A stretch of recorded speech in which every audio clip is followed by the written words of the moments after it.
Hello everyone, welcome back to the channel. I'm Tom Worth Jr.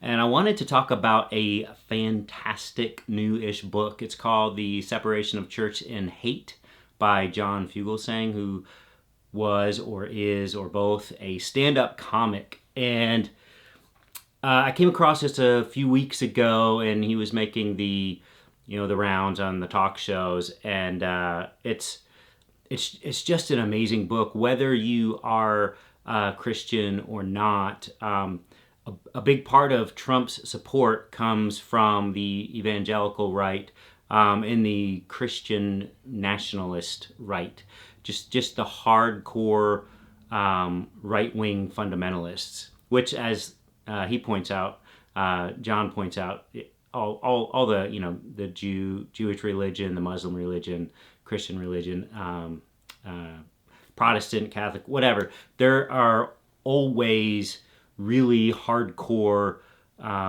right-wing fundamentalist, I don't know, call it what you will. I will say fringe, non-Jesus following members of those religions. And it gives the rest of Christianity a bad name.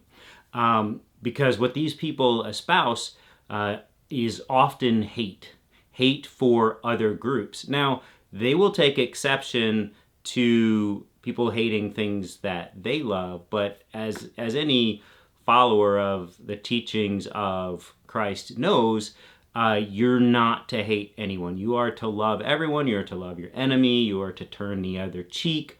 You know, all of those things all those cliches, all those things we take for granted, no one actually does. That is what Jesus taught. Whether you believe Jesus existed or whether you believe he is the Son of God, this is what a good chunk of Trump's base doesn't practice themselves.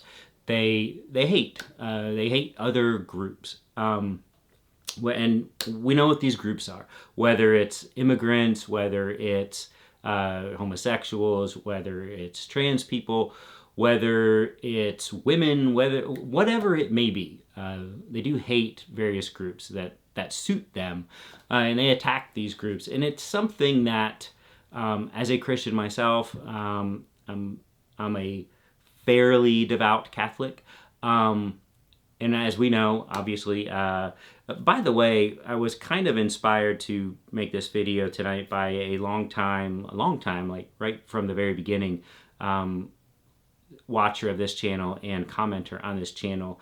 And she's got some, I guess, reservations, to say the least, over the parts of the Catholic Church that give the rest of us a bad name. Certain groups, certain people, and kind of the worst people that are figuring out Trump's plans and executing them. Maybe not the very worst, but a good chunk of them are Catholic. Whether it's the Supreme Court nominees or his actual people that he nominated, and then some others that were there as well, or whether it's some people at the Heritage Foundation. Some pretty people that got it pretty wrong on a regular basis and continue to do so. And some of these people are Catholics. A good chunk of them are. And it is not the Catholicism that I know. It's not what I am familiar with. It is not anything that Jesus of Nazareth remotely taught in his 3 years of ministry 2,000 years ago. None of what they espouse. Jesus said, if you have things, you need to help other people. You need to help those poor people. You need to help people from other lands, people from other religions. You just need to love people and help people. And you need to do whatever you can. He was not about making a Christian national white religion in the United States of America 2,000 years after his life. It's not what he was about. I'm only a third of the way through this book, listening to it. I just started it today. I'm a few hours into it. I had to am using some of my downtime here to help my dad repair his dock down at their lake house. It's a long dock with a platform at the end of it, and it's gotten pretty wrecked over the years by waves and storms. So he had someone come demo it and put some framing up around it. So he and I have spent a few days last week, and we'll spend some more time this week, including today, just working on that. So it's a great time to spend with them. I do, of course, get the unwanted tastes of Fox News and the, here, just watch this. Here, this is really funny. Or hey, this guy used to be on ESPN. I think you'll really like him. And then I leave the room pretty much as soon as he starts talking whatever they're showing me. But it's been a good window into what the latest and greatest thinking across enemy lines is. But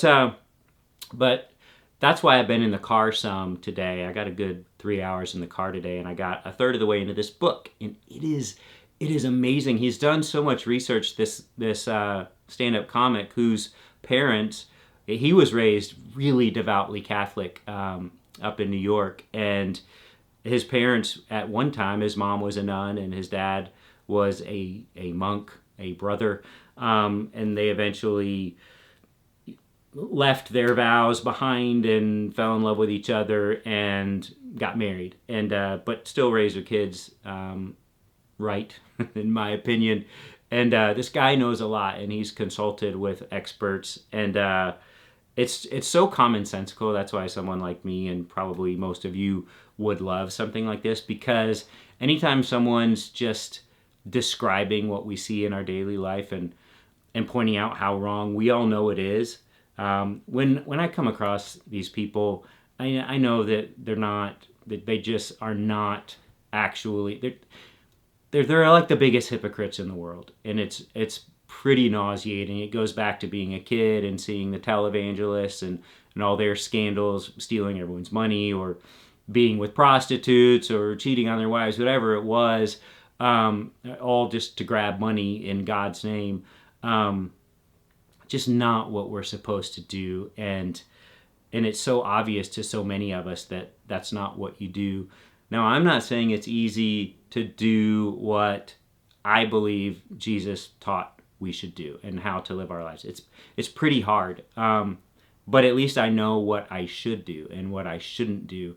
And if you ask these right-wing Christian nationalists or these right-wing fundamentalists, the people who want to turn the United States into a Christian nation, which the founders never wanted to do, they tried to put things in place to prevent that.